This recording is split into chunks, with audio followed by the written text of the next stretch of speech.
far back one. Yeah, so.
Afternoon, everyone. This meeting of the Rhode Island State Board of Elections will be called to order. It is Tuesday, September 9th, 2025. And before I turn it over to Madam Secretary to call the roll, you're not going to like me right now.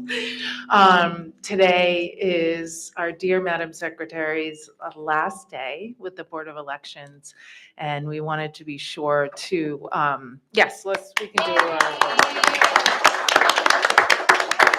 We're not clapping because you're leaving, Patty. We're clapping because we love you. And I did want to just say a couple things about Patty, and we'll certainly open it up to other board members to do the same. But Miguel had informed me that prior to your time here, you were in the banking sector for 35 years before you got the public service bug, so to speak. And after you retired at a very high level position within the bank, you decided to dedicate the remainder of your career to public service. So for 11 years, so for 11 years, you have brightened the halls of 50 Branch Ave, which wasn't always easy to do. But you could always, count on you, Patty, to help us, to guide us, to make us smile, to give us candy. And I see you got that request. And we just couldn't be more grateful to you. This is a bittersweet day. I had the pleasure of running into Patty when I first started, I think at Buffalo Wild Wings with my kids, and you were with some of your family. And so I know how much you care about them, and it's really, hopefully, a blessing that you'll get to spend more time with them. And this isn't goodbye, but certainly thank you. Deep appreciation to you, Patty. And I'm sorry I have to do this. If anyone else would like to say anything to or about Patty, I'll open the floor now. Yes. We're on. Okay, great. I have a couple of remarks to say about Patty, because today we recognize the achievements of an extraordinary person. After an illustrious career in helping run the BOE, Patty Chattel has retired. As a member of the BOA since 2017, I have had the privilege of witnessing firsthand the immense contributions she has made to the success and prestige of the board and the lasting impact she's had on each of us. Patty embodies the true spirit of a dedicated and valued public servant. From the moment I joined the board, I was welcomed by her warmth and support. Her gracious nature made it easy for me to acclimate, and her helpful disposition ensured that I felt part of the BOE team. For years, Patty has been the reliable heartbeat of our meetings. She has kept us organized by providing us with all the material that we needed, both ahead of time and at each meeting. As the Madame Secretary, she, without fail, took accurate notes of the actions of the board and faithfully typed and distributed the minutes for our review and approval. And I may note that these minutes were unanimously approved at each meeting. It is a tribute to her dedication to details that the minutes were error-free and correctly reflected what happened at each meeting. And this is no small feat. Above all else, she brought joy to our meetings. Who could forget the delightful sight of her ensuring that we had ample supplies of candy and water and other refreshments? Patty knew that a little sweet nourishment could make a big difference, especially during those lengthy and sometimes contentious meetings. And beyond her administrative skills, it's Patty's personality that truly shines. Her impish smile and her warmth disarmed all. With a soothing voice and a good word to say, she easily transformed tense situations into lighter moments. As a warrior in promoting and protecting elections, she was always ready to carry the load, no matter the issue or the time involved. Dependable and trustworthy, Patty's been the board's go-to person and a steadfast and reassuring presence that our executive directors could always count on to get their job done. She and Bob Reposa were a fantastic team. As after Bob retired, she and Miguel continued that legacy. As we celebrate your retirement, Patty, we not only honor your achievements, but also acknowledge the friendship and memories that you have cultivated here. You leave behind a legacy of kindness, humility, and excellence that will be remembered fondly by all of us. While it's hard to say goodbye, we are excited for you as you embark on the new chapter of your life. May it be filled with joy, adventure, and well-deserved relaxation. So thank you, Patty, for everything that you've done. You will be greatly missed, but never forgotten. Enjoy every moment of your retirement, and cheers to you, Patty.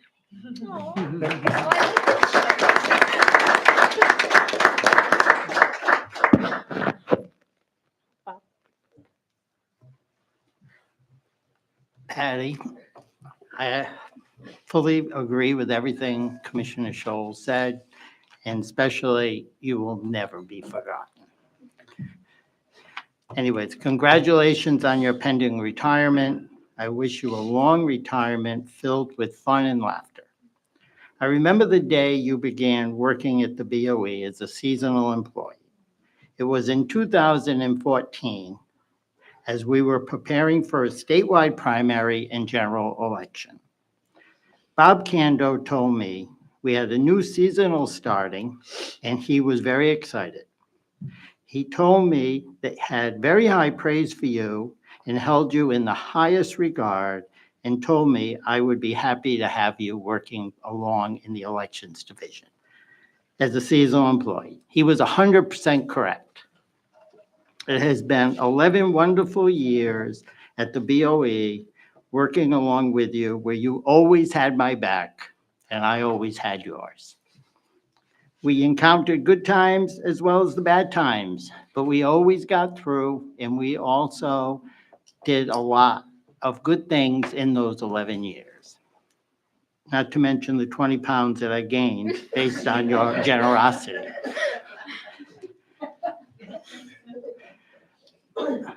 But the most important to me is we became great friends. And that friendship will continue for years into the future. I will never forget our 7:40 a.m. phone calls, Monday through Friday, whether we were working or not, as we were on 95 or whatever side road you were taking. Most days we had to hang up because you had arrived at Shaw's in your designated parking spot for your morning shopping ritual. But we continued our call when you got back in the car, and oftentimes we wrapped up the day by calling when we left the BOE, sometimes before we got to the red light. You will be sorely missed by the staff and the board of the BOE. And personally, I have been blessed to have you in my life for the past 11 years. As I often tell you, you are the best, and you deserve the best in the years ahead. Enjoy your family and friends. They have been waiting for you to retire. I am so happy for you, and we'll probably talk on the way home. Thank you, Bob. I'm not sure Patty can take much more, but I do want to offer up any of the other board members. I never got pie. Just want to say I never got any pie or cake. Never got Just pie. saying. Oh, you had to be here at 12 o'clock. Always the snacks with you, always. I have to tell you, Michael. she mastered eggs in the microwave. Mastered them. Rub it in. They were awesome. Commissioner Connors? Very briefly, as a newer member of the board, I want to thank you for your welcoming and cheerful demeanor, especially during the onboarding process. I know the one time that I brought my children here, probably kicking and screaming, this is not really their thing. You made their time here enjoyable, especially with your candy drawer. Mhm. Your professional, efficient, dependable work ethic is impeccable. And I do have to apologize that it took 11 years to get you a table. So thank you for working under those extreme conditions. Talia, you can Congratulations. thank Commissioner Connors for that table. You did Oh. know she voted. Congratulations. You did know she voted for. Thank you, sir. Patty, I would just say congratulations, enjoy your retirement. Thank you for everything you've done for me personally and for this board. And thanks for the paper clips. Oh, all right. Well, with Can I that. say one thing? I'm not a board Yes, member. Ray, Not a sorry. board member. Just Sorry. over what, 10 years now, we've had not only the meetings, but a lot of hearings. And some of them have been crazy, last minute. And I've always admired the fact that when I got here, everything was all set.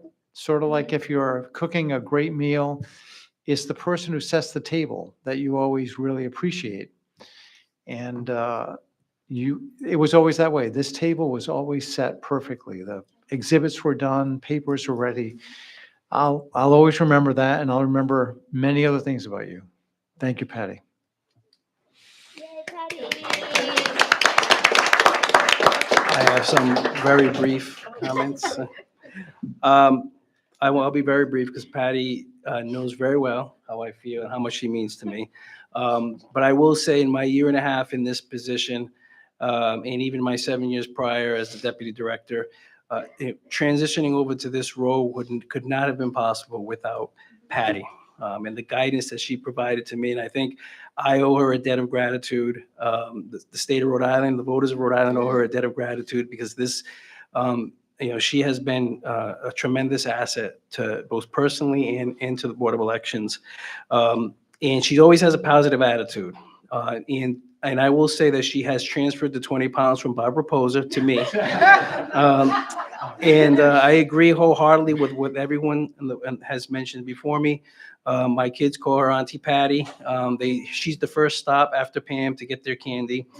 And I just know that every day here has been a pleasure being able to work beside Patty, who I love to call my work mom. And it will not be the same going forward. And I recognize that, but that does not mean that Patty is not going to be hearing from me very frequently when I have to call her up and ask her how she's doing and how's the golfing going. But I will miss her, and I think I speak for the entire staff. We will all miss Patty because she is a major part of this staff, and she's well loved. Thank you, Patty. Yay.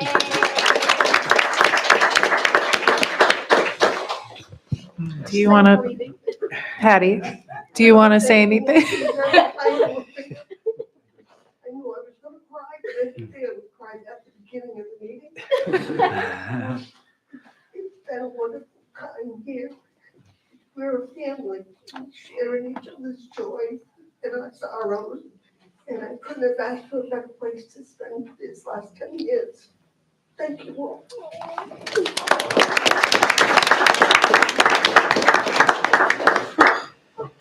Okay. And with that, Madam Secretary, Everybody here. will you please call the roll before you pass the torch to our friend Talia? Chairman Johnson, Present. Vice Chairman DeSanto, Present. Member Beckman? Here. Member Connors?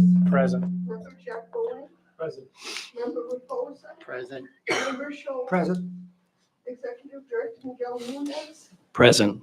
And legal counsel Rita Concha. Present. Thank you all. Thank you, Patty. And before I call the first agenda item, do we have live stream up? I just got a text that it wasn't up. Maybe it was a couple minutes ago, so maybe it's good now. Okay, great. The first agenda item, number 1, the board may discuss and vote to approve the minutes of the meeting of August 13th, 2025. We've received the minutes. I trust had a chance to review, so may I ask for a motion to approve? So moved. Moved and seconded to approve the minutes. All in favor signify by saying aye. Aye. Aye. Any opposed? I Abstentions? wasn't here. 2 abstentions. Agenda item number 2, the board may discuss and vote, oh, no, that's a lie. The board will present citations and appreciation to Diane C. Maderos for her dedicated service as a member of the Rhode Island Board of Elections. Diane, welcome. Would you like to join us on the other side of the table for the first time? Welcome back. And I'll start us off, and I am very certain that all board members are going to want to share some appreciation for you as well. But before I start speaking personally, I do want to indicate, and I will read one of the certificates, but we received certificates in your honor and in appreciation for you from all of us at the Board of Elections, of course, the Secretary of State's office, the Governor's office, the Lieutenant Governor's office, the Speaker of the House, and the Senate President's office. So Miguel has all of those for you. And I do want to read, I won't read all of Are them. you gonna read I'll let ours? you 'Cause do that's the that. best one. No, I don't have ours. I knew you would heckle me. I will start and read the one from our governor, and it's certificate of special recognition. Be it known that I, Daniel J. McKee, Governor of the State of Rhode Island, extend my sincere congratulations to Diane C. Maderos in recognition of your leadership, commitment, and service as a member of the Rhode Island Board of Elections from 2016 to 2025. Yes, everyone, they are 9-year terms, and Diane successfully fulfilled all 9 years. In commemoration of becoming the first woman in history to serve as chair of the Board of Elections in 2018. You have served the state of Rhode Island with the highest level of professionalism, dedication, and integrity. I join the residents of Rhode Island in expressing our greatest admiration and deep gratitude for a job well done. I am pleased to issue this certificate of special recognition. You have my very best wishes for continued success, given under my hand and the seal of the Office of the Governor of the State of Rhode Island on this 29th day of August, 2025. And I'll give this here. But it is so many things about you, Diane, in your time of service are striking and stand out. And it's fitting that the governor indicated that you were the first woman in the state of Rhode Island to serve in the leadership position of chairwoman. And I believe that you have been the first woman in many of your different roles that you've held in elected and appointed service. And that is extraordinary. And I feel deeply grateful that when I came on to the board as the second woman on the board in total, you came to my swearing in. You were the first person I talked with and met with, and you immediately served as a role model and an inspiration for me. As women, we often can suffer from imposter syndrome, and when we see someone in a role that we aspire to maybe have someday, it really kind of resurfaces that confidence that we know we all should have. And I remember one meeting being able to go after the meeting with you to the URI Masters in Public Administration. There was a panel discussion that you were a key part of, and I remember just all the amazing accolades you got and seeing all the young women in the room that were undergoing this master's degree, being able to see themselves in you and other women that have walked the same path. So I'm proud, and it's large in part because of your example that I was willing and trusted by my fellow board members to take on this role as well. So thank you, Diane, from the bottom of my heart, for all that you've done for this board and all that you've done for me. Thank you, Madam Chair. Thank you so much.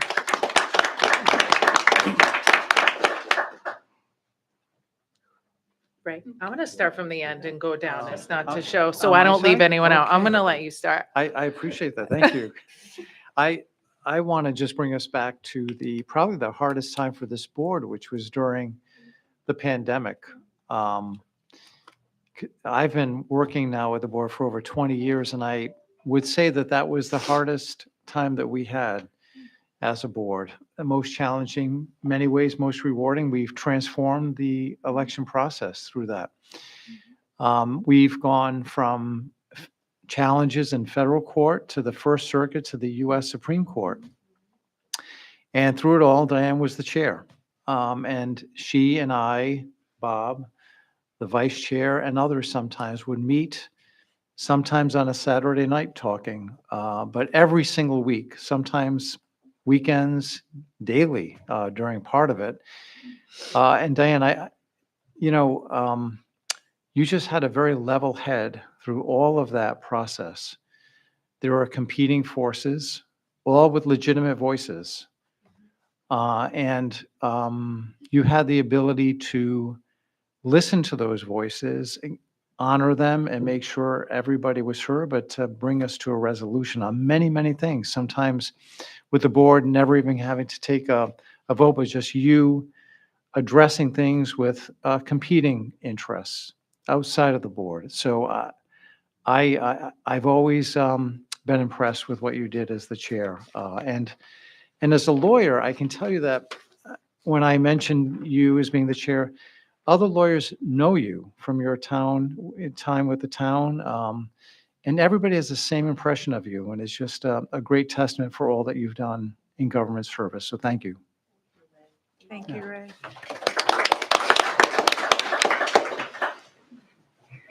Diane, it has been a great experience to know you. I met you in 1997 while you worked for the town of Bristol. But was very happy when you became a board member in 2016. I still remember the day you and Izzy arrived for your first meeting on Branch Avenue. We certainly have traveled many roads since then. You brought professionalism and stability along with the voice of reason to the board. You were destined to become the chairperson of the Board of Elections, and you served impeccably in that role. You are a model public servant. Thank you for always being available day or night or weekends, and for unequivocally supporting the hard work of the staff as we introduce new and improved initiatives over the years. I'm sure the current and the past staff applaud your contribution to the Board of Elections. Personally, words cannot express my gratitude. Best of luck to you as you explore your next steps, which I'm sure you have something already lined up. Be well, my friend. Thank you, Bob.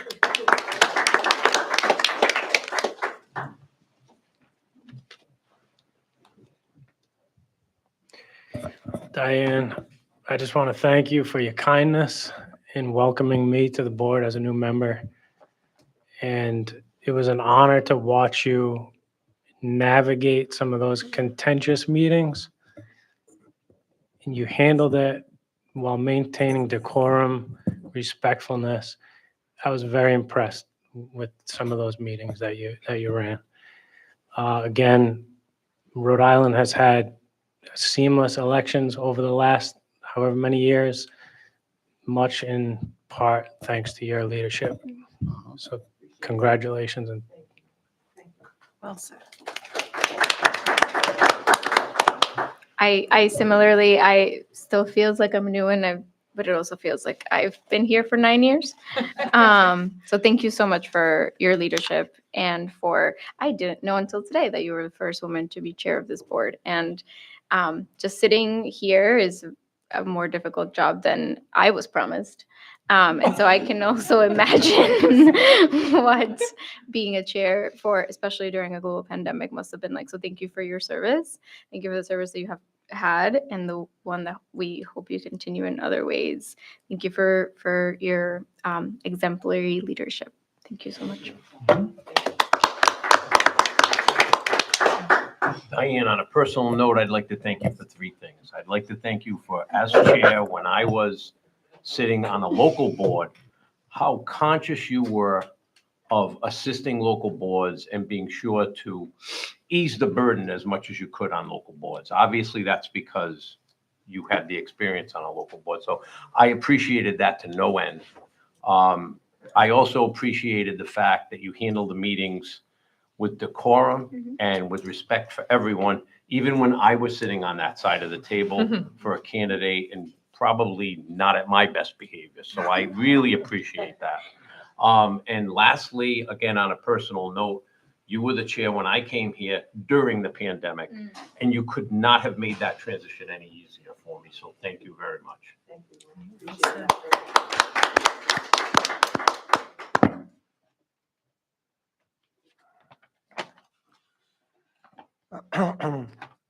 As we all know, Diane's illustrious term of service on the board has come to an end, and we reflect and remember her remarkable achievements and dedication in protecting and advancing the integrity and fairness of elections in our state as a member and chair of the board. Diane was appointed by Governor Gina Raimondo on May 9th, 2016 to serve for a 9-year term. The governor realized that as the former Bristol town administrator and town clerk, Diane had the expertise, experience, judgment, and ability to undertake the important responsibilities of being a member of the board. A person of many accomplishments and high integrity, Diane brought a wealth of knowledge, skillfulness, and understanding to the board. She relished her role as chair of the board in guiding and overseeing every aspect of the electoral process and campaign finance. She was an effective and esteemed leader. She was open to new ideas, new approaches, and new points of view, all designed to improve, promote, and protect our elections. She engaged the staff, witnesses, and fellow board members in a thoughtful and humble manner. She believed that a respectful, calm, and unassuming approach was the best way to get things done and to bring out the best in people. Everyone loved working with Diane. Diane spoke softly and kindly, but she spoke with authority, reason, and insight, suffused by a lifetime of involvement in making government work for our people of our state. Diane was a true defender of open, honest, free, and fair elections. She understood that the franchise to vote belonged to every U.S. citizen, no matter their background, education, physical infirmity, ability, or age. Diane advocated that all citizens of our state have unfettered and easy access to voting, whether by mail ballot or by early voting or by using special machines on election day. The bedrock principle flowing from the Revolution of 1776 is the exceptional and admirable concept that the power of those who govern rests solely on the consent of the governed. Elections are the sole and crucial means to implement this concept. She believed that a crucial goal of democracy is to encourage all citizens to vote. This sacred franchise is the underpinning of our democracy. There can be no impediments, no roadblocks, no restrictions, and no barriers to our citizens registering to vote and to freely casting their ballots. Every citizen has the basic constitutional right to have a voice in who is running their government. Diane has been a steadfast protector and promoter of this basic and vital constitutional right. To accomplish this, she encouraged teamwork, participation, accountability, and commitment. To instill faith and confidence of the citizenry and the integrity of elections, Diane made sure that all votes were properly and correctly counted and tabulated. She enthusiastically supported risk-limiting audits as a check on the accuracy of the votes cast for the winning candidate or proposition. Diane's tenure as chair of the board was to fulfill and promote these high ideals. As such, Diane stood in the long line of patriots in protecting, defending, and advancing our democracy. Diane gave her time, expertise, wisdom, and talent, and time away from her family in making a positive difference and a lasting impact in safeguarding our precious right to elect our leaders. We owe much gratitude for her commitment and efforts. Diane has left our election system stronger, more secure, and more vibrant. Diane stands as a true pillar in sustaining our democracy. For this, we thank Diane for her dedicated and exemplary service on the board and to the citizens of our state in preserving people's faith and confidence in our elections and ensuring that our democracy and its inherent values pass on to the next generation. We will miss Diane's perspective and insight. Diane, it was a pleasure and honor to serve with you. You have earned the accolades of your colleagues and the continued respect of the people of our state. I wish you a long life, health, and happiness as you enter the next chapter in your extraordinary and exemplary life. Thank you. Diane, I'm not sure I could add much more to the great things that everyone has set up here.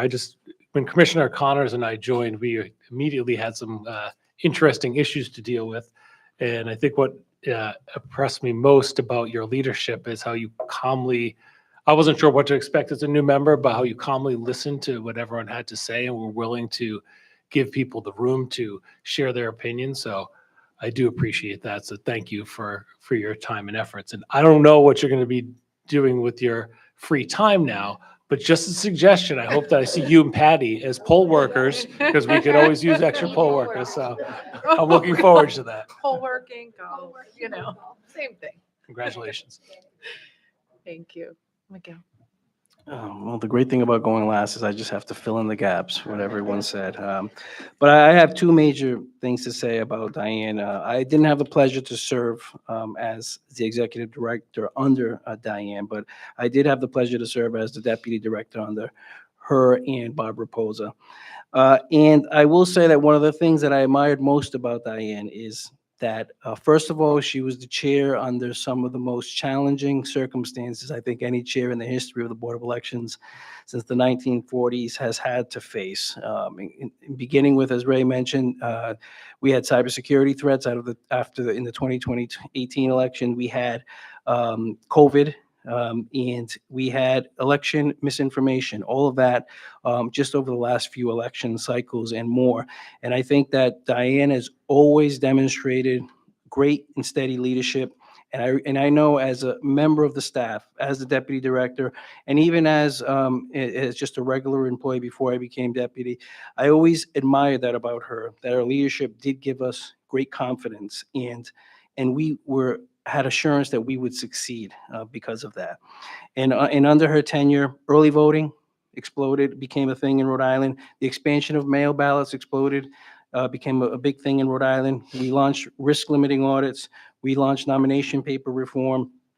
And I think she has served a great example, secondly and finally, to me, as the type of leadership that is essential in this role as an election official, and also as a great example of a model that I try to follow when the model of her relationship with Barbara Poser and the board that I try to follow in my own interactions and in professional interactions with the board and with the public.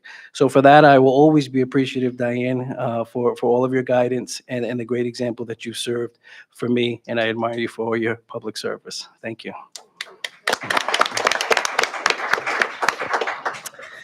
Your turn. Wow. I'm kind of overwhelmed, frankly, with all of your comments. I have been so lucky in my life, and I consider my time on the board to be one of the most fulfilling parts of my life. I didn't think so when I started. I mean, when I was the town clerk, I would always look at the Board of Elections and think, wow, that would be a wonderful thing to do when I grow up. But frankly, I didn't realize, I thought I knew a lot about elections. I learned so much more when I started working as a board member here. And I always admired the work, but now I understand it better and I see how complicated it is. And, you said we've had a lot of issues in the past. We have no idea what's coming, and, hang on to your hats, and I'm sure you're all going to you're in the right place at the right time to address every circumstance that comes our way. So that makes me feel confident that we can go forward and continue our good work here. I would like to thank the staff for their hard work while I was here, and just how everyone always made me feel so welcome. And you're right, it is a family, Patty. And Patty also has done extraordinary work. And so I wanted to make sure that I thanked her for all of her years of service. It's been an honor and a privilege for me to serve and to work with all of you. And I have worked with all of you. Bob, before you got on the board here, I worked with you. So I feel I can say that. And I'm just so honored to be here and so thankful for the kind words. I don't even know how to address everything you said, but just to say thank you so much for the confidence you had in me and for helping me to get through some very difficult situations. So thank you all. I'll miss you. No, we'll I miss will. you. Thank you.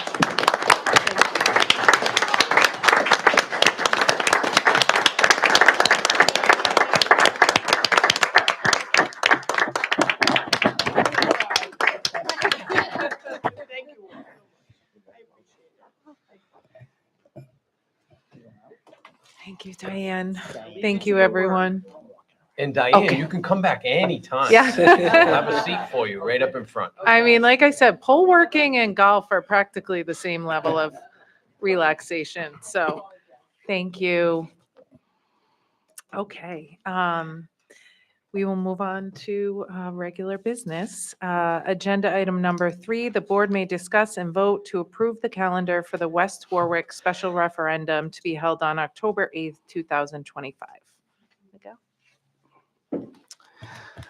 Honorable members of the board, on June 23rd, 2025, Governor Daniel McKee signed Senate Bill 1126, authorizing the town of West Warwick to seek approval of voters to issue $71 million in bonds in relation to improving their school facilities. On August 13th, the West Warwick City Council voted to proceed with the special referendum to be held on August 8th, which is a Wednesday due to Tuesday, October 7th being a Jewish holiday. Early voting would commence on Thursday, September 18th, and end on Tuesday, October 7th. On August 14th, the West Warwick Board of Canvassers voted to certify that question to the Secretary of State's office. They had until the 19th to do so, according to the calendar you see there. If the board does not have any questions regarding the draft calendar, the staff requests approval of the West Warwick special election to be held on October 8th of 2025. I'm here, happy to answer any questions from the board. Any questions for Miguel?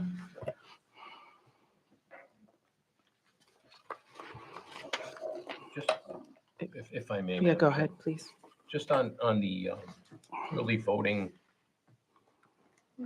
are you saying early voting ends, the end mail ballot deadline is the 8th of October? You are, One, two, three, four, five lines up It should be from the Tuesday. bottom. yes, so early voting,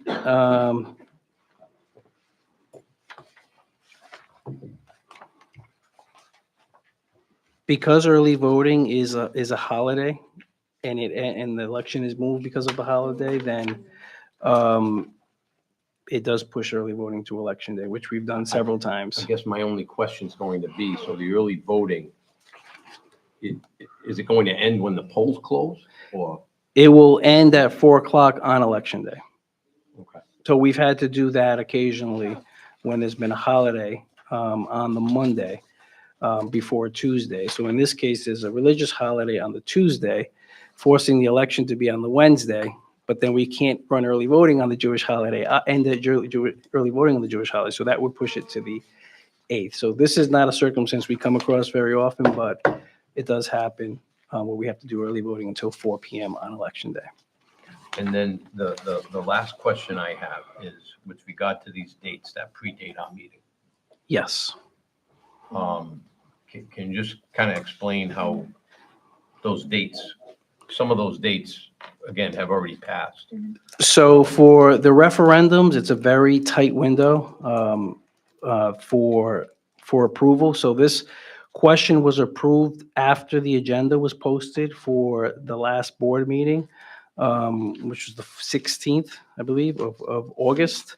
They had until the 19th to approve this, to certify this to the Secretary of State's office. So barring holding a special meeting for that one agenda item between the 16th and today, because we pushed back a week because of Labor Day, this board meeting. All of the items on here are statutorily required. The only, again, for these referendums, the early voting does not actually start until next week for this. But it wouldn't have been possible to have this before the board at the 16th, and this was the next meeting to be held. And this would be the only calendar you would see that on. The other ones are well in advance because of the timeline. And I guess my other issue is, as far as like notification to the voters, did that go out yet? These dates, were the voters given this calendar at some point? So Or at least in draft form anyway? West Warwick is here to explain, but they did, it is known in the town that this election, the special referendum has been in the works for a while. However, the actual mechanisms for it to happen didn't happen until mid-August. And even though the bill did pass in June. So if you have any questions about the, Sarah Repose is here from the West Warwick. She can answer any questions about any notifications or information that's been put out about this potentially happening. Hi. Good afternoon. Good afternoon. So we are definitely in the early stages of preparing this, but our team is going to be sending out code red calls. We've advertised in the newspaper. There's been advertisement on our social media, our website. However, they do plan on doing more of a campaign, and I've given them the deadline of September 17th before the ballots hit the mailboxes. So that way voters can make an informed decision. I guess my concern is with the voter registration deadline. Because it's already passed. And we may miss some voters as a result of that. That's really my only concern. So we did advertise that in the newspaper. It was posted on our website, and also. Okay, so it was advertised. Oh, The yes, draft was advertised. absolutely, Okay, yes. that was my concern. Yes, Okay, absolutely. thank you. You're welcome. Thank you, Miguel. Any other questions for Sarah? Thank you. Hearing no other questions, can I have a motion to approve the polling locations for the West Warwick special referendum to be held on October 8th, 2025? It would be the calendar, Oh, the just calendar. before What did that I one. say? Oh, calendar. I had checked off. the calendar for the West Warwick special referendum. Make that motion. Thank you. Moved and seconded. All in favor signify by saying aye. Aye. Any opposed? Abstentions? The ayes have it. Agenda item number 4, the board may discuss and vote to approve the polling locations for the West Warwick special referendum to be held on October 8th, 2025. All right, so staying on the matter of the West Warwick special referendum, on August 14th, the West Warwick Board of Canvassers met to discuss and vote on their selection of polling places for the upcoming special referendum to be held on October 8th. The board is requesting the use of the West Warwick Civic Center at 100 Factory Street as the polling location on Election Day, combining 11 of their polling locations into that one centralized precinct, as they are allowed to do so under Rhode Island General Law 1711 1-1, and upon approval of this board. There are 22,406 eligible voters in the town, which includes 1,124 inactive voters. The Board of Canvassers have provided several reasons for this combination request, including the Civic Center is located centrally within the town and has more than enough capacity to handle the anticipated turnout. Residents are familiar with the location of the Civic Center because the annual financial town meeting has been held there each year, which up until last year had typically been held in June, as you can see on the screen there. There is only one question on this ballot. Early voting will be available to all voters in the town for 20 days leading up to Election Day at the town hall. Mail ballots will also be available.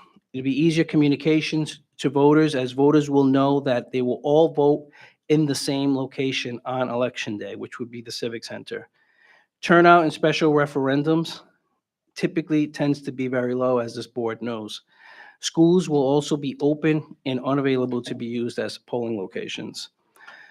Because of the centralized nature of this location for all voters to visit, it will essentially operate as a vote center on Election Day, which does present a unique opportunity to assess the viability of vote centers in the state and how they factor into the future of elections here.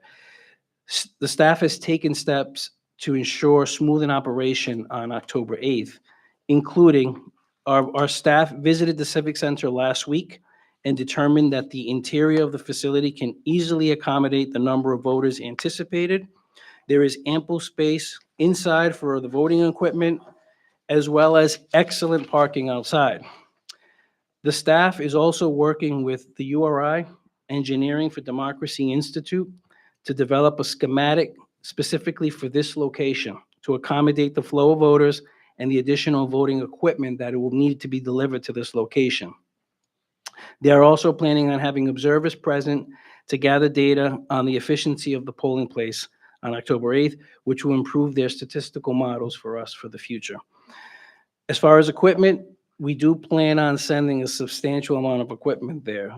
We plan on sending 6 electronic poll books or poll pads, 3 DS200 voting machines, 2 express vote units, 26 voting booths will all be in operation that day at that location. At least 12 poll workers will staff the polling place, but in my discussions with Sarah, the Board of Canvassers is planning on sending more than 12 to staff the facility. And we will provide additional electronic poll books as needed, if they do provide additional peers of supervisors. The staff has confirmed that the local board will hire a police detail to help with any traffic management or crowd flow.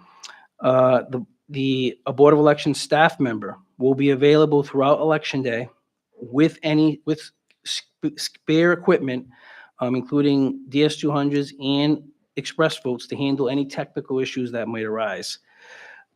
The Board of Canvassers, as we always recommend, will be required to place a sign at any polling location that would be closed in the event that a voter does show up there, that will direct them to the Civic Center that day.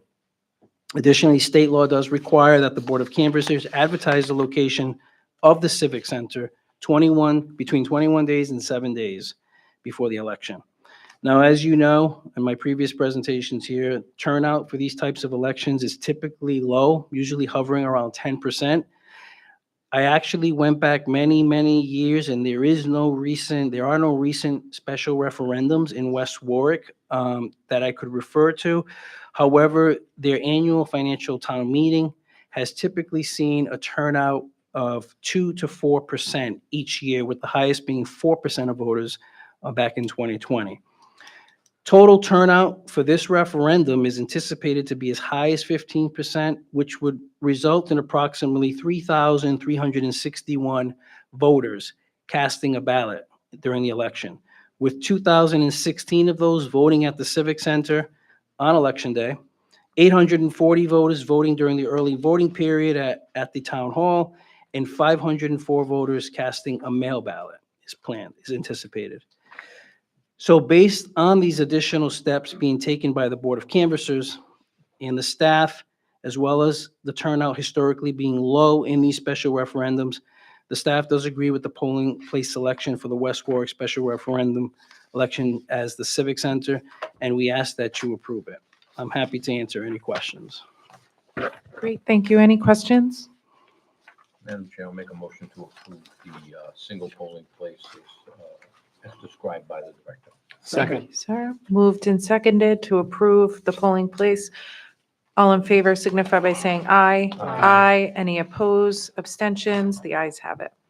Agenda item number 5, the board may discuss and vote to approve the calendar for the North Providence Town Council District 2 special election on December 2nd, 2025, and the primary to be held on November 4th, 2025, if necessary. Members of the board, the North Providence Council Ward 2 seat was vacated when Councilman Stefano Famiglietti was elected to the state senate in the District 4 special election, which was conducted back on August 5th. On August 20th, the North Providence Town Council voted to call for a special election for Council District 2 to be held on December 2nd, with the primary to be held on November 4th. If necessary, declarations of candidacy would occur on September 25th and 26th. Early voting for the primary, if necessary, would commence on Wednesday, October 15th, and end on Monday, November 3rd. For the special election in December, the early voting would begin on Wednesday, November 12th, and end on Monday, December 1st. If the board does not have any questions regarding the draft calendar, the staff does request approval of the North Providence Town Council District 2 special primary to be held on November 4th if necessary, and the special election to be held on December 2nd. I'm happy to answer any questions from the board. Great, thanks, Miguel. Any questions? I move to approve the calendar. Second.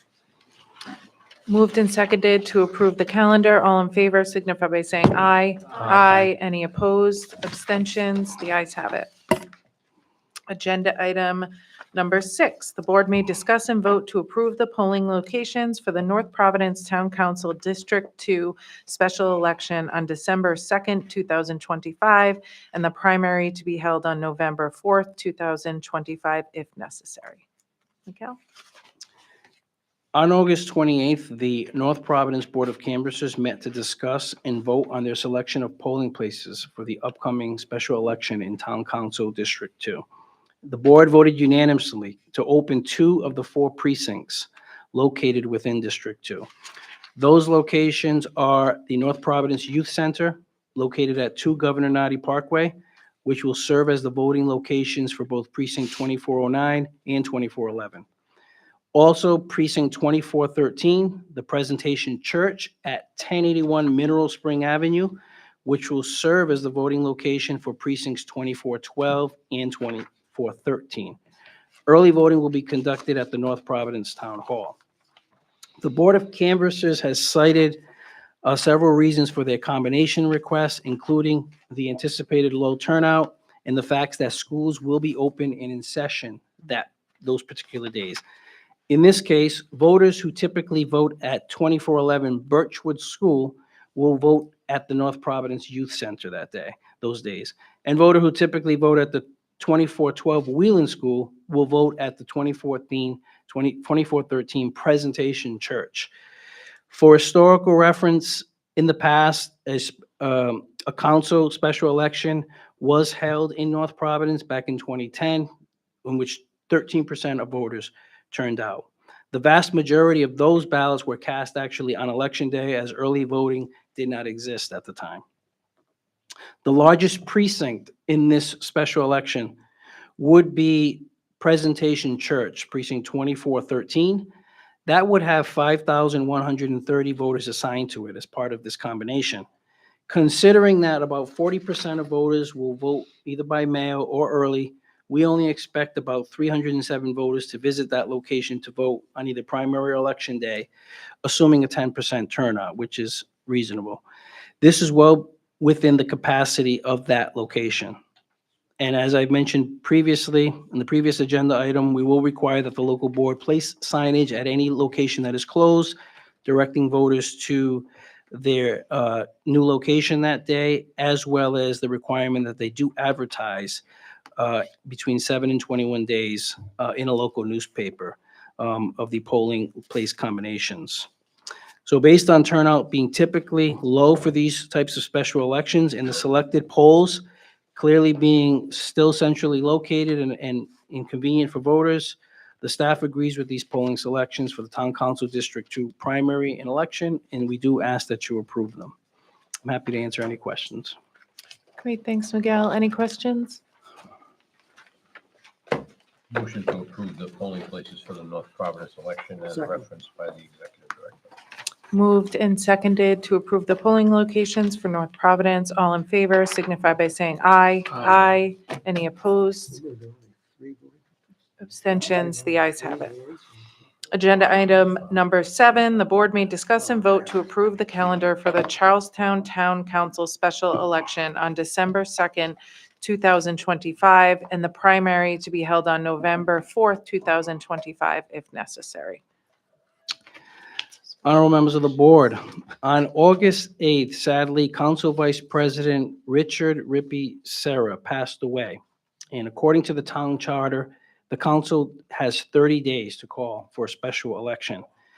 Based on consultation with the Board of Election staff and the Board of Canvassers, on August 25th, the Charlestown Town Council passed a resolution requesting that a special elections to be conducted on December 2nd, 2025, with the primary to be held on November 4th, if necessary. Declarations of candidacy would occur September 25th and 26th, and early voting for the primary, if necessary, would commence on Wednesday, October 15th, and end on Monday, November 3rd. For the special election, early voting would begin on Wednesday, November 12th, and end on Monday, December 1st. If the board does not have any questions regarding the draft calendar, the staff requests the approval of the Charlestown Town Council special election primary to be held on November 4th, and if necessary, and the special election to be held on December 2nd to be approved. Happy to answer any questions. I move to approve the calendar. Moved and seconded to approve the calendar. All in favor signify by saying aye. Aye. Any opposed? Abstentions? The ayes have it. Agenda item number 8, the board may discuss and vote to approve the polling locations for the Charlestown Town Council special election on December 2nd, 2025, and the primary to be held on November 4th, 2025, if necessary. Honorable members of the board, on August 28th, the Charlestown Board of Canvassers met to discuss and vote on their selection of polling places for their upcoming special election for town council, as previously approved by the board. The local board voted unanimously to open one of their 4 precincts within the town, which will be located at Precinct 0502, the Charlestown Town Hall, located at 454 South County Trail. Early voting will also be conducted at the Charlestown Town Hall.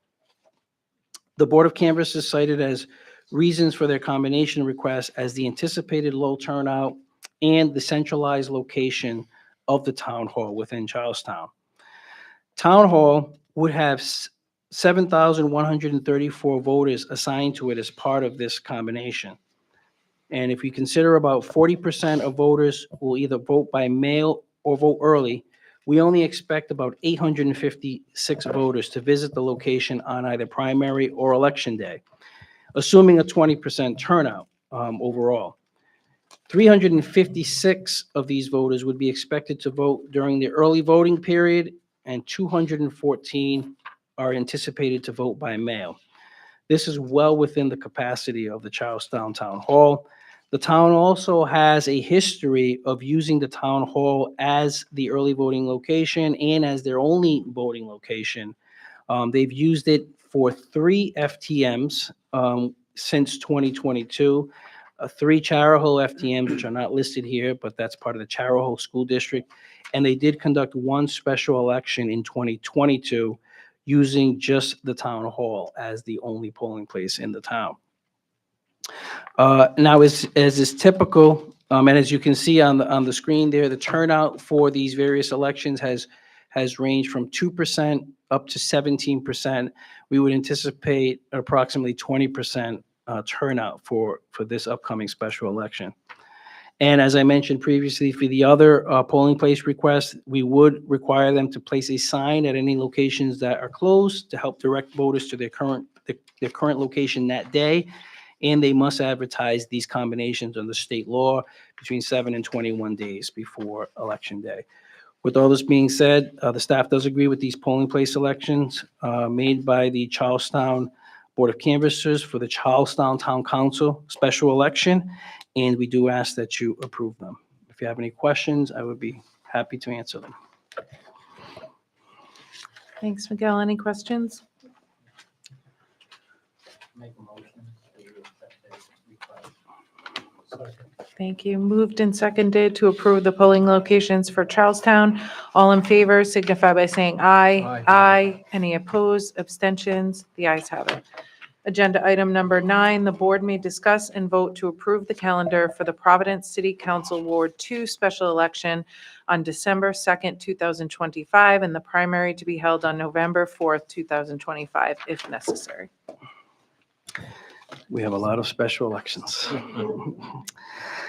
Providence Council Ward 2 special election on September 4th. The Providence City Council voted to accept the resignation of Councilwoman Helen Anthony from her Ward 2 seat on the City Council. And they called for a special election to be held within 90 days. On September 8th, after consultation with the staff of the Board of Elections, the Providence Board of Canvassers voted to request the special election be conducted on December 2nd, 2025, with the primary to be held on November 4th of 2025, if necessary. Declarations of candidacy would occur September 25th and 26th. Early voting for the primary, if necessary, would commence on Wednesday, October 15th, and end on that Monday, November 3rd, the day before the primary. For the special election, early voting would begin on Wednesday, November 12th, and would end on Monday, December 1st. If the board does not have any questions regarding the draft calendar, the staff does request approval of the Providence City Council Ward 2 special primary to be held on November 4th, if necessary, and the special election to be held on December 2nd. I'm happy to answer any questions from the board. I move to approve the calendar. I'll second. All in favor? Aye. Aye. The ayes have. Any opposed? The ayes have it.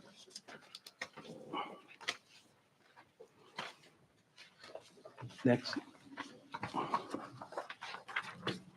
Item number 10, the board may discuss and vote to approve the polling locations for the Providence City Council Ward 2 special election to be held on December 2nd, 2025, and the primary to be held on November 4, 2025, if necessary. Honorable members of the board, on September 9th, the Providence September 8th, the Providence Board of Canvassers met to discuss and vote on their selection of the polling places for the upcoming special election in City Council Ward 2. The board voted unanimously to open 3 of the 4 precincts located within Council Ward 2. The locations are Precinct 2813, Temple Bethel, located at 70 Orchard Avenue, which will also serve as the voting location for Precinct 2814, whose voters would typically vote at Hope High School, which will actually be in session on primary and election days. Also opening would be 2818, which is the Brown Risdy Hillel location located at 80 Brown Street. And finally, precinct 2819, Laurel Mead, which is located at 355 Blackstone Boulevard. Early voting would be conducted at the Providence City Hall. The Board of Canvassers cited several reasons for their request for this combination, such as the proximity of the polls to one another, the anticipated low turnout, Hope High School, as mentioned, will be unavailable, and finally, the John Roberts Center is typically used in that location in 2818. However, it is not available for this election, so they are using the Brown Risdy Hillel location as they did in the Congressional District 1 special elections, in which they encountered no issues with voters. The Providence Board of Canvassers expects a total of 480 of the 9,856 registered voters to cast ballots across all 3 precincts on Elections Day, assuming the turnout is 20%. This is well within the capacity of all of these locations. Approximately 200 people are expected to vote at City Hall during the early voting period. The staff agrees with these estimates. And the Board of Canvassers will be required to place signage at the closed polling location, which in this case would be Hope High School, as well as they are aware of their requirement to advertise between the 7 and 21 days prior to Election Day. They have to advertise those combinations. So based on the turnout typically being low for these types of special elections, the staff does agree with these polling place selections for the Providence City Council Ward 2 primary and election, and we ask that you approve them. If the board has any questions, I'd be happy to answer them. I just have one question since I live in that district.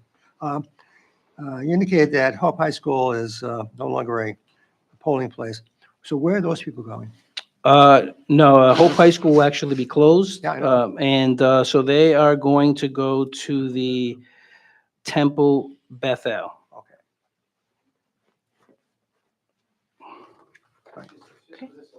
Just for this election, because the school is in session. Right, thank you. Great. Any other questions? I move to approve the polling places. Moved and seconded to approve the polling places for the Providence City Council Ward 2 special election. All in favor signify by saying aye. Aye. Any opposed? Abstentions? The ayes have it. Agenda item number 11, the board may discuss and vote to reduce penalties imposed upon James J. Black Jr. under Rhode Island General Laws 17-25 and to suspend his campaign finance account for good cause pursuant to Rhode Island Rules and Regulations 410-RICR-10-00-14, campaign finance accounts receivable, reduction of penalties, and suspension of campaign account. Rick? Good afternoon, members of the board. The next 3 items on the agenda all cover the same situations where we have candidates who have been assessed campaign finance fines, which at this point are disproportionate. The board adopted a regulation back in April of 2024 that will address these excessive fines to bring them down to a more proportional level and therefore able to collect those fees. I would ask Ray, our legal counsel, perhaps to summarize the memo that he distributed to the board as far as the Yeah, rationale I behind think the proposal. what Rick just said does summarize the main point of the memo I sent. I did provide you with some, basically the legal underpinning for you to consider reducing some of these extraordinarily large fines that have been imposed upon some people who have filed. It all arises under the 8th Amendment. We need to make sure that our fines, our penalties are proportionate to whatever the offense is. And that goes back to the time of the the King of England when we started the country and making sure that the Eighth Amendment would protect us from absorbent fines and criminal penalties.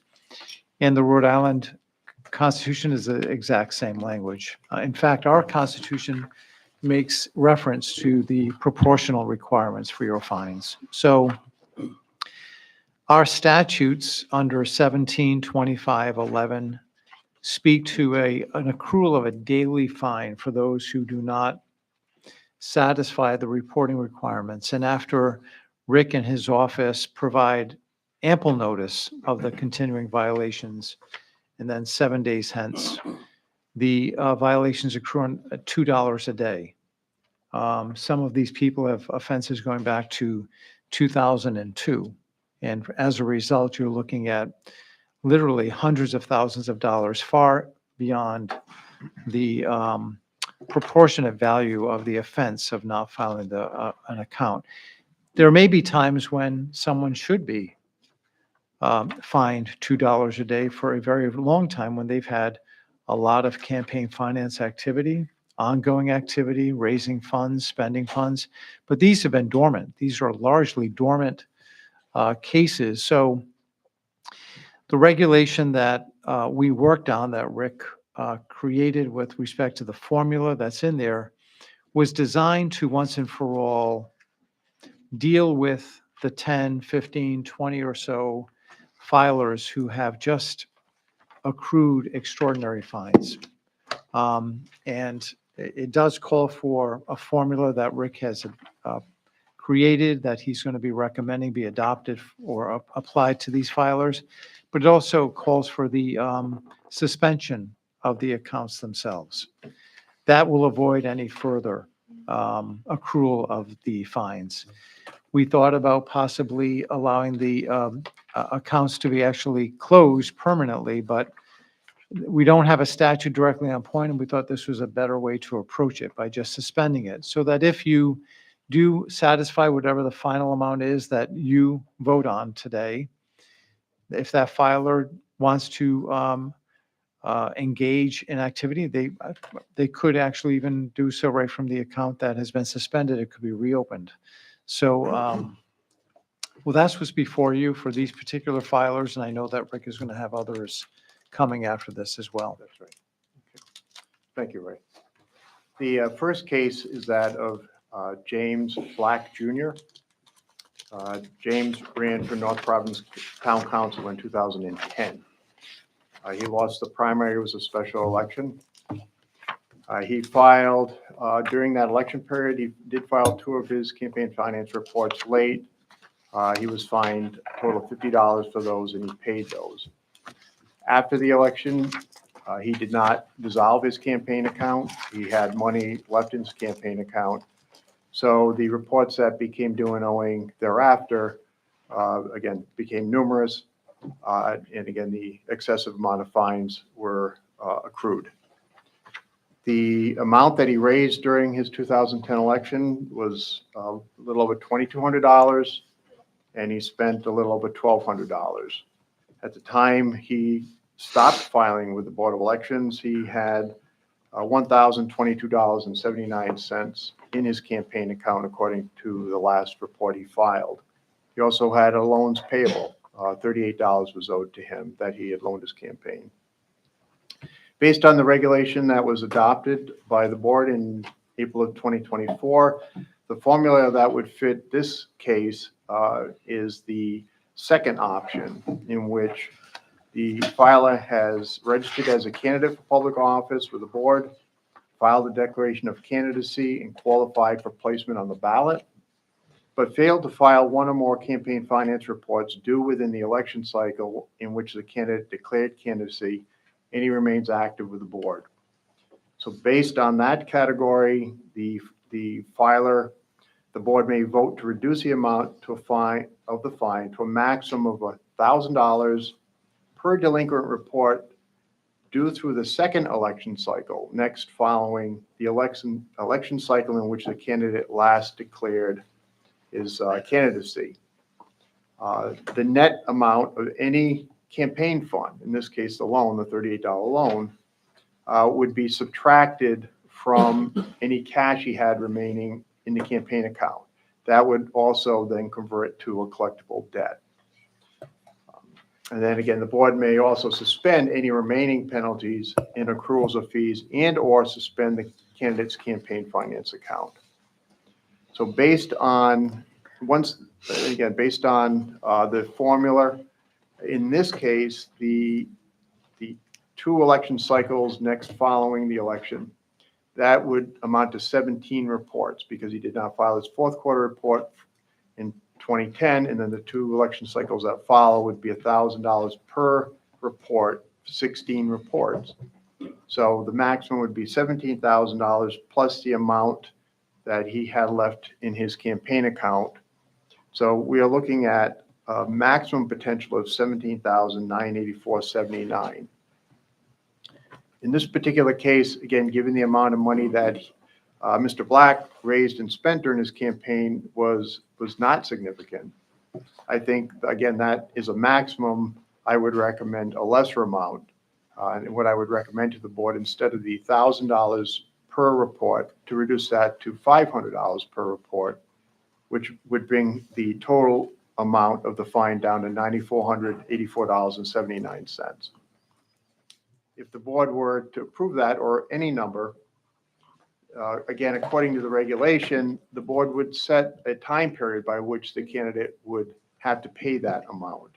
My recommendation in this case is 90 days. Again, we have a filer, a debtor who has had no communication with this office despite the numerous attempts. I think 90 days is a reasonable period to have the person pay that debt. And then I would also ask the board, if the filer does not pay the debt within the 90-day period, according to the regulation, the board may refer the matter to the Rhode Island Department of Revenue Central Collections Unit for collection. So perhaps as part of the motion, I would recommend that be included. And then also to inform you that the Central Collections Unit has a requirement that this office give a 20-day notice to a debtor if debt is going to be referred. So in a sense, it would not only be the 90 days that the person would have an opportunity to pay, but there'd be an additional 20 days beyond that. Once it does go over to the Central Collections Unit, their efforts are a little bit more robust than what we offer. That's one of the reasons we use them. They can file a civil suit in state court. They can intercept the person's tax refunds. They can attach wages or other compensation. They can garnish, seize, or levy against the person's real or personal property, including bank accounts. So I think that, again, I'm kind of laying the groundwork here because this will be pretty much the recommendation I will make in the next 2 cases too, but I wanted to at least set the stage here. So bottom line, my recommendation would be to reduce the debt, which as of today is $310,052, and reduce it down to $9,484.79. Any questions?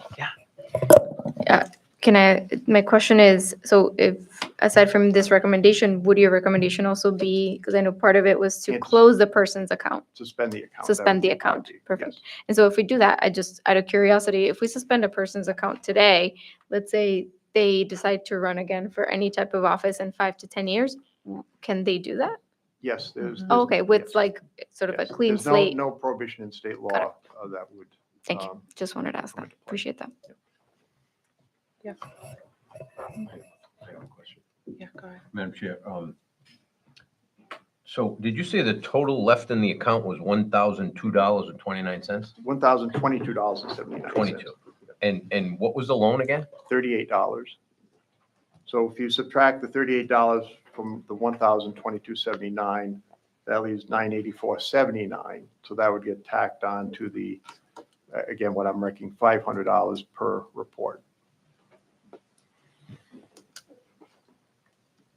Michael, did you have something? Rick, you mentioned numerous attempts to contact this candidate, and you've had no response? That's correct. Mr. Black has failed to file the last 58 reports. when a report is not filed or it's delinquent, there's a notice of non-compliance that is sent.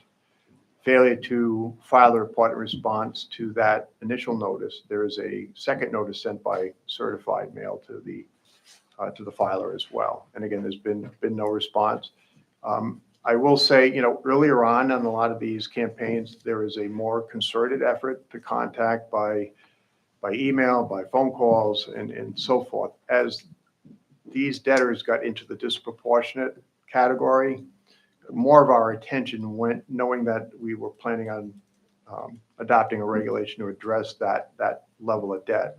More of our resources have been put on the newer filers to make sure they don't get to this level. And we've been very effective in doing that. So that's really where our resources are being spent. So these debtors still get notified because they are still required to file and have failed to do so. But in terms of more aggressive outreach, it's pretty much confined to the 2 letters per report at this point.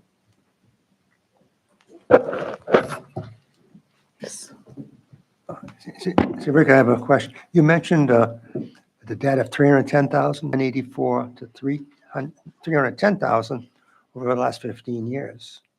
Well, if the exhibit that you have, if you have that in front of you, it shows the violation date and the fine. Oh, yeah, I didn't see the exhibit. No. Okay, yeah. So that will explain, it'll show each violation date and the amount of fines that have accrued Oh, okay. per violation. All right, thanks. I didn't see the exhibit. Okay. All right, good, thanks. Thanks. Okay. Just have a quick question. When was the last time they were sent a certified? You're saying they get a certified letter every time they miss Yes, a so there was a report due July 31st. Okay. And they did not. And just to let you know, each of these cases, they were notified, again, pursuant to the regulation, they were notified of this meeting. A letter went out to them on August 7th, giving them a full month to make arrangements to be here. They, again, it was indicated to them they would have an opportunity to demonstrate to the board good cause why it could be reduced even more. Mhm. I provided them with a copy of the regulation, so they understood that. We had, in Mr. Black's case, he, again, I sent the notice by first class and certified mail. He did not claim the certified mail, but again, the address, we cross-referenced it with a central voter registration system and any other online resources we had, just to verify it was a good address. Thank you. You're welcome. Anyone else?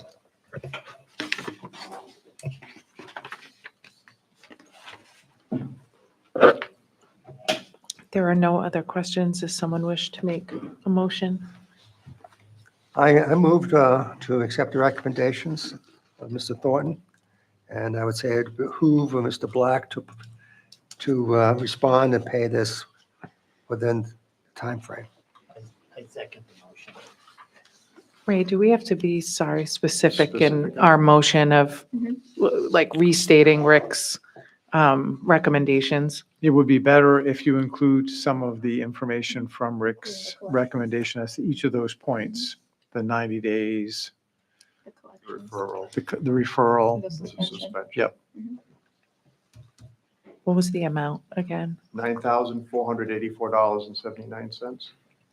So then the amended motion would be to accept Rick's recommendation to reduce the fine to $9,484.79 to be paid in a period of 9 days or 90 days or referred to the central collections unit, and also to suspend the campaign finance account.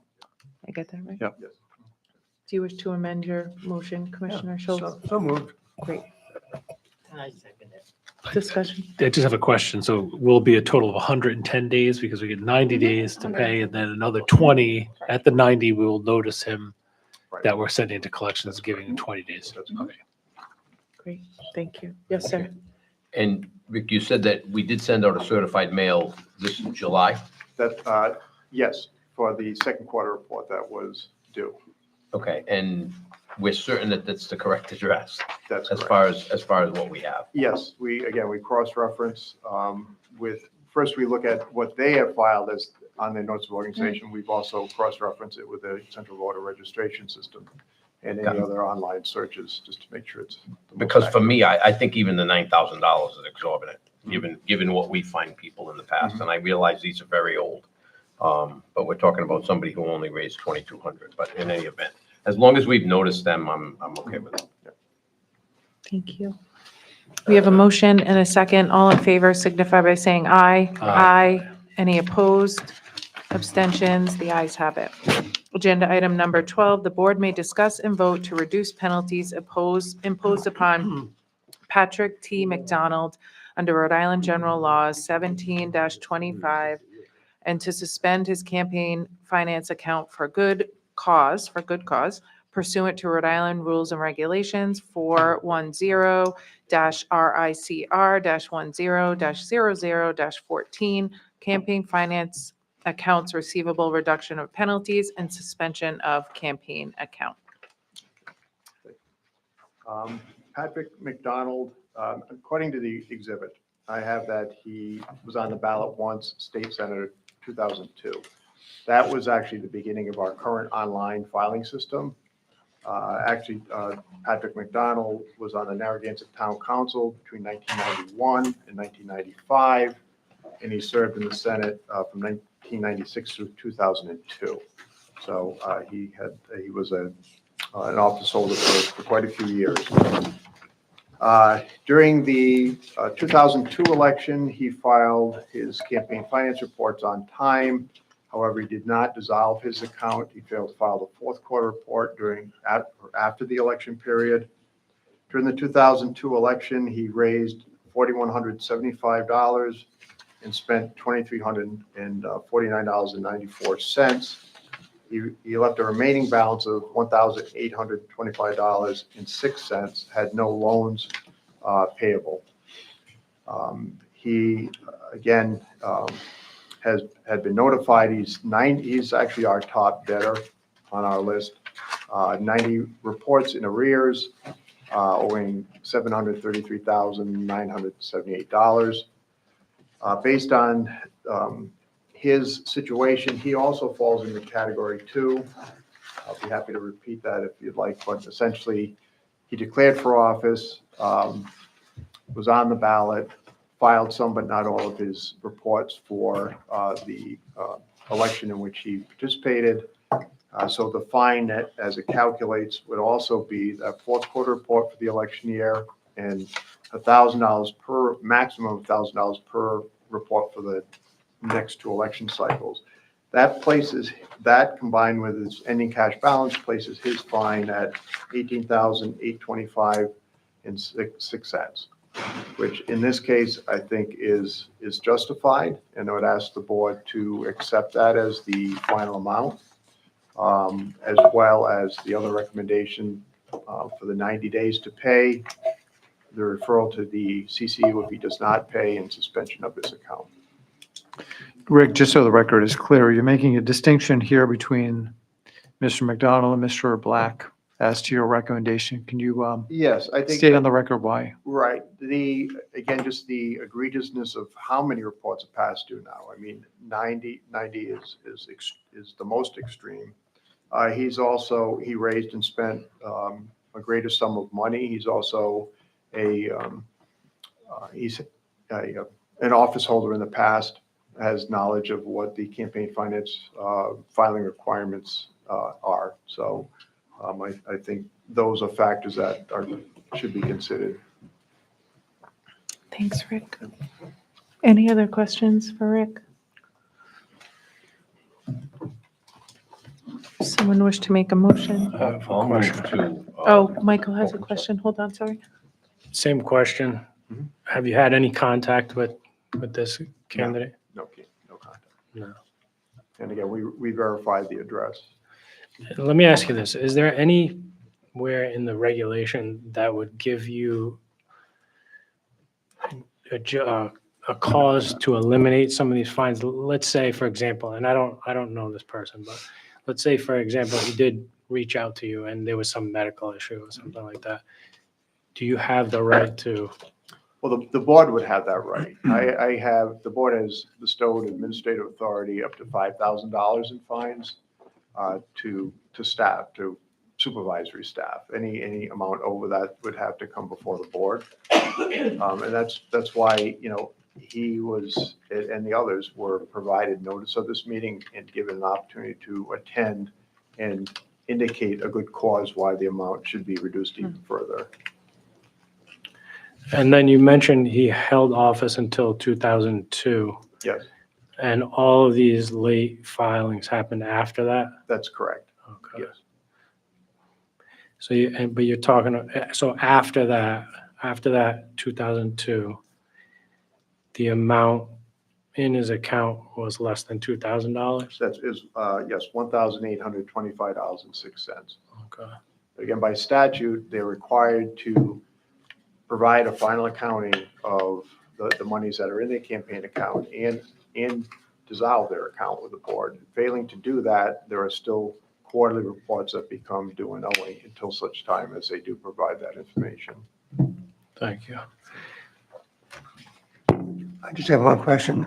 Rick, on the schedule, there's abbreviation ECB. What does that stand for? Ending cash balance, that's Okay. the amount that he had in his account. Right, thank you. Anyone else? The total again, 18,825.06. in 6 cents? I'll make a motion to reduce the fine to the sum of $18,825.06 to be payable within 90 days, and with the addition of the 20-day period for which it has to be sent to central collections, based upon the length of time as referenced by the director, and based upon the consistent practice with the prior reduction that we've had in using that $1,000 per as our guidance, if you will. So that would be my motion, And to accept what the director, to refer to central collections and suspend the refer it to account. central collection and add that 20-day period to the 90 days for a total of 110 days, And to suspend the account? and to suspend the account. Second. Okay, moved and seconded. Any final discussion? Hearing none, all in favor signify by saying aye. Aye. Any opposed? Abstentions? The ayes have it. Agenda item number 13, the board may discuss and vote to reduce penalties imposed upon Robert E. Rainville under Rhode Island General Laws 17-25 and to suspend his campaign finance account for good cause pursuant to Rhode Island Rules and Regulations 410-RICR-10-00-14, campaign finance accounts receivable reduction of penalties and suspension of campaign account. Mr. Rainville ran for office one time. He ran for Attorney General back in 2010. He filed one report late prior to this summary that you're seeing, and he paid that fine. However, during following the 2010 election, Mr. Rainville failed to provide a final accounting. During the election for Attorney General, he raised a little over $24,000. I spent a little over $18,000. He had an ending cash balance of almost $5,800, which was mostly offset by a $5,000 loan payable. He has 59 reports in arrears and owing, again, $310,077 based on the fine and accruals. He as well falls into category 2 in the regulation, where he ran for office, was on the ballot, filed some but not all his campaign finance reports. So he owes a maximum of $1,000 fine for the next 2 election cycles after the year he ran. Again, I am maintaining that the $1,000 maximum is fair in this case, given, again, the office that he ran for and the amount of money that he raised and spent during that election period. So when you take the $17,000 on the $1,000 per report, plus the difference between his ending cash balance minus the loan to his campaign, that would add another $794.43. So the total amount would be $17,794.43. And my recommendation to the board to reduce the fine to that amount payable within 90 days, plus the 20 days upon referral to the Central Collections Unit, and to suspend the account. Thanks, Rick. Any questions about this case?